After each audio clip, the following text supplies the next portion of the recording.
ತಮ್ಮಲ್ಲಿ ಒಗ್ಗಟ್ಟು, ನಮ್ಮಲ್ಲಿ ನಿಮ್ಮ ಬಿಜೆಪಿಯ ದಳದಲ್ಲಿ ನಾನೇನು ಹೇಳಬೇಕಾಗಿಲ್ಲ.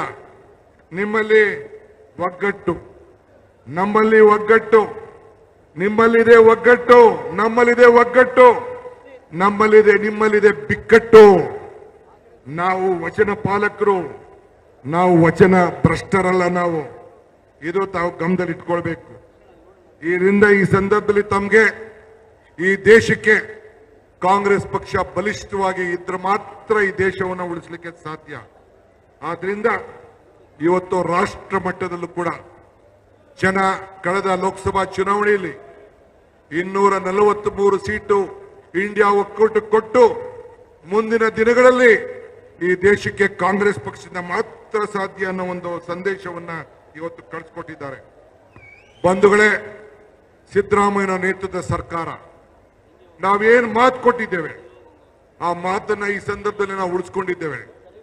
ಇವತ್ತು ಅಭಿವೃದ್ಧಿಯ ಕಾರ್ಯದಲ್ಲಿ ಜನರ ಬದುಕಿನಲ್ಲಿ, ಪ್ರತಿಯೊಬ್ಬರ ಜನರ ಬದುಕಿನಲ್ಲಿ ಇವತ್ತು ನಾವೇನು ಗ್ಯಾರಂಟಿಗಳನ್ನು ನಾವು ಕೊಟ್ಟಿದ್ದೇವೆ, ಏನು ಮಾತು ಕೊಟ್ಟಿದ್ದೇವೆ ಆ ಮಾತನ್ನ ಉಳಿಸ್ಕೊಂಡ್ರಿಂದ ಇಡೀ ದೇಶದಲ್ಲಿ ಮಹಾರಾಷ್ಟ್ರ, ಮಧ್ಯಪ್ರದೇಶ, ಬೇರೆ ಬೇರೆ ಬಿಜೆಪಿ ರಾಜ್ಯದ ಎಲ್ಲ ರಾಜ್ಯಗಳಲ್ಲೂ ಕೂಡ ಕರ್ನಾಟಕ ರಾಜ್ಯದವನ್ನ ಪಾಲನೆ ಮಾಡಿಕೊಂಡು ಇವತ್ತು ನಮ್ಮ ಜನರಲ್ ಸೆಕ್ರೆಟರಿ ಅವರು ಇಲ್ಲಿದ್ದಾರೆ, ನಮ್ಮ ಸುರ್ಜೇವಾಲಾ ಸಾಹೇಬರು, ರಾಹುಲ್ ಗಾಂಧಿ ಅವರು, ಮಲ್ಲಿಕಾರ್ಜುನ್ ಖರ್ಗೆ ಅವರು ನಮಗೆ ಮಾರ್ಗದರ್ಶನ ಕೊಟ್ಟರು.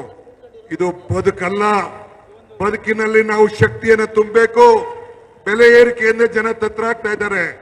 ಇವತ್ತು ನೀವು 5 ಗ್ಯಾರಂಟಿಗಳನ್ನ ಕೊಡಬೇಕು ಅಂತೇಳಿ ನಮ್ಗೆ ಆದೇಶವನ್ನು ಕೊಟ್ಟದ್ರಿಂದ ಇವತ್ತು ನಾವು ನುಡಿದಂತ ನಡೆದಿದ್ದೇವೆ. ಬಸವಣ್ಣನ ನಾಡಿನಲ್ಲಿ ನಾವಿದ್ದೇವೆ. ಇದು ನಮ್ಮೆಲ್ಲರ ಶಕ್ತಿ. ಆದ್ರಿಂದ ತಮಗೆ ನಾನು ಕೇಳ್ಕೊಳ್ಳೋದಿಷ್ಟೇ, ಯಾವುದೇ ಕಾರ್ಯಕ್ರಮ ಕಾಂಗ್ರೆಸ್ ಸರ್ಕಾರ ಕೊಟ್ಟಾಗ ಇವತ್ತು ನಾವೆಲ್ಲ ಕೂಡ ಉಳಿಸ್ಕೊಂಡು ನಾವು ಬಂದಿದ್ದೇವೆ.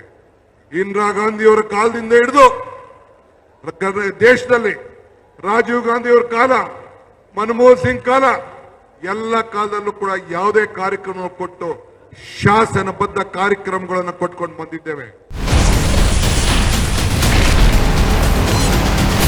Ashwavega English news coming soon. Your channel, your voice, your trust.